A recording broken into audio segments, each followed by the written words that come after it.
지금부터 설명드릴 내용은 5인 이상 사업장에만 적용되는 근로기준법 내용이므로 4인 이하 사업장에는 적용되지 않는 규정들입니다.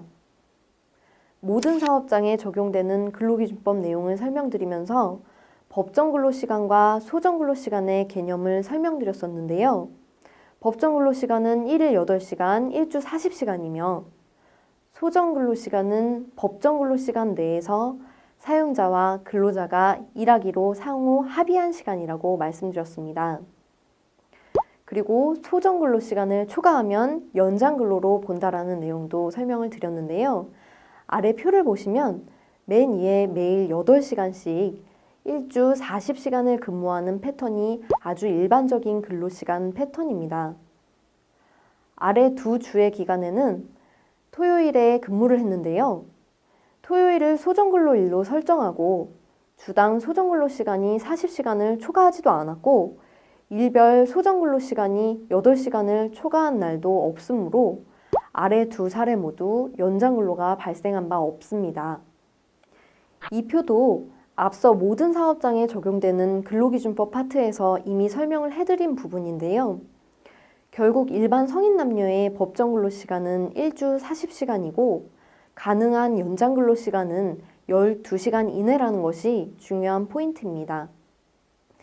또한 야간 근로란 밤 10시부터 이길 오전 6시까지를 의미하고 휴일 근로란 주휴일과 근로자의 날에 더해 사업장별로 쉬기로 정한 약정 휴일에 출근하게 되는 경우 이를 휴일 근로라고 합니다.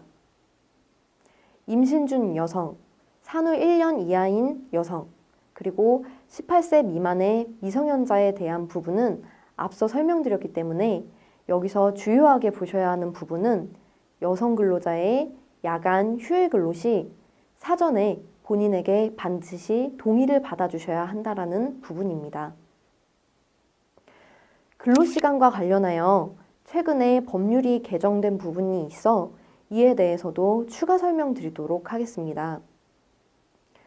기존 근로기준법은 일주 법정근로 40시간 외에 일주 연장근로시간을 12시간으로 제한하였습니다.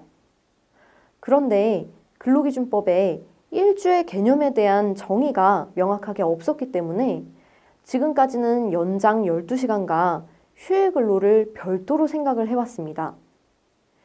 예를 들어 설명을 드리자면 월요일부터 금요일까지 소정근로시간 40시간과 연장근로 12시간을 더해 52시간의 근로가 가능할 뿐만 아니라 토요일과 일요일에 각각 8시간씩 16시간의 휴일 근로가 추가로 가능하다고 본 것입니다. 이 때문에 우리나라는 일주 68시간의 근로가 가능하다고 보았습니다. 이러한 내용이 입법의 미비라고 본 측면이 있고 이에 더해 장시간 근로에 대한 비판이 많았기 때문에 최근 근로기준법에 일주에 대한 개념 규정이 신설되었습니다. 일주란 휴일을 포함한 7일을 의미한다고 법 규정이 새로 신설되었기 때문에 앞으로 일주 12시간의 연장근로라는 내용을 해석할 때에는 휴일을 포함한 7일 동안 연장근로가 12시간을 초과할 수 없다라고 해석해야 합니다. 즉, 일주 최대 근로시간은 52시간만 가능하다라는 것입니다. 이러한 일주 근로시간의 제한 규정은 상시 근로자 수 300인 이상과 공공기관에 대해서는 2018년 7월 1일부터 상시 근로자 수가 50인 이상 300인 미만 사업장은 2020년 1월 1일부터 상시 근로자 수가 5인 이상 50명 미만인 사업장은 2021년 7월 1일부터 시행입니다. 다만 30인 미만 사업장의 경우에는 근로자 대표와의 서면 합의가 있는 경우 일주 8시간의 특례 연장 근로가 가능합니다. 앞서 연장 근로와 야간 근로, 휴일 근로의 개념에 대해서 설명드렸습니다. 추가적으로 복습을 한번 해보도록 하겠습니다. 연장 근로는 소정 근로 시간을 초과한 경우를 의미하고 야간 근로는 밤 10시 이후부터 이길 오전 6시 사이에 근무한 경우를 의미합니다. 그리고 휴일 근로는 법정 휴일인 주휴일이나 근로자의 날에 근무한 경우, 그리고 우리 사업장에서 정한 약정 휴일에 근로한 경우를 의미합니다. 이러한 연장, 야간, 휴일 근로에 해당하는 경우에는 임금 지급 방법이 다소 달라야 하는데요. 통상임금의 50%를 가산하여 지급해 주셔야 합니다. 이러한 임금 가산 규정은 4인 이하 사업장에는 적용이 되지 않지만 5인 이상 사업장에는 연장, 야간, 휴일 근로를 반드시 구분하시고 임금을 가산 지급하셔야만 합니다. 이제부터 휴가에 대해서 설명해 드리겠습니다. 휴가는 근로자가 근로 의무가 있음에도 불구하고 근로자의 신청에 따라 근로 의무를 면제해 주는 날을 의미하는데요. 법정 휴가로는 연차 유급 휴가, 그리고 출산 전후 휴가, 그리고 유사산 휴가, 생리 휴가가 대표적입니다. 그리고 사업장에 따라 달리 정해지는 약정 휴가의 경우에는 학예 휴가, 경조 휴가, 그리고 업무의 질병으로 인한 병가 등이 이에 해당합니다. 이하에서는 대표적인 휴가인 연차 유급 휴가에 대해서 살펴보도록 하겠습니다. 연차 휴가는 지난 1년간 소장 근로일의 80% 이상을 출근한 근로자에게 15일의 휴가를 부여하는 것이 원칙입니다.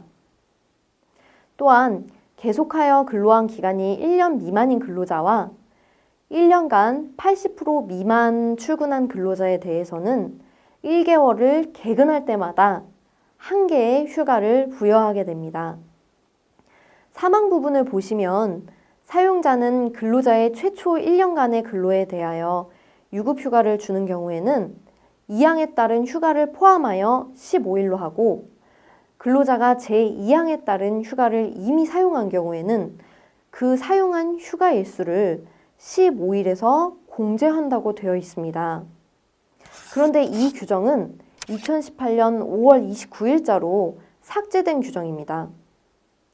즉, 법 개정 이전에는 최초 입사자가 2년의 연차휴가 15개를 사용하였으나 법 개정에 따라 1년 미만일 때 최대 11개의 연차를 부여받을 수 있고 1년, 즉 365일 이상을 근무하는 경우에는 별도로 15개의 연차휴가가 추가로 부여되는 것입니다. 3년 이상 계속하여 근로한 근로자에 대해서는 최초 1년을 초과하여 근속연수 매 2년에 대하여 1일을 가산한 유급휴가를 주어야 하며 가산휴가를 포함한 총 휴가일수 최대 25일이 한도입니다. 그리고 연차휴가는 근로자가 청구한 시기에 주어야 함이 원칙이고 해당 일에는 통상임금이나 평균임금으로 해당 1급을 보장해 주어야 하는 것이 원칙입니다. 그럼에도 불구하고 사업 운영에 막대한 지장이 있는 경우에는 사용자가 시기 변경권을 활용할 수 있습니다. 연차휴가의 출근일 산정 시 다음에 대해서는 출근한 것으로 본다라는 규정이 있는데요.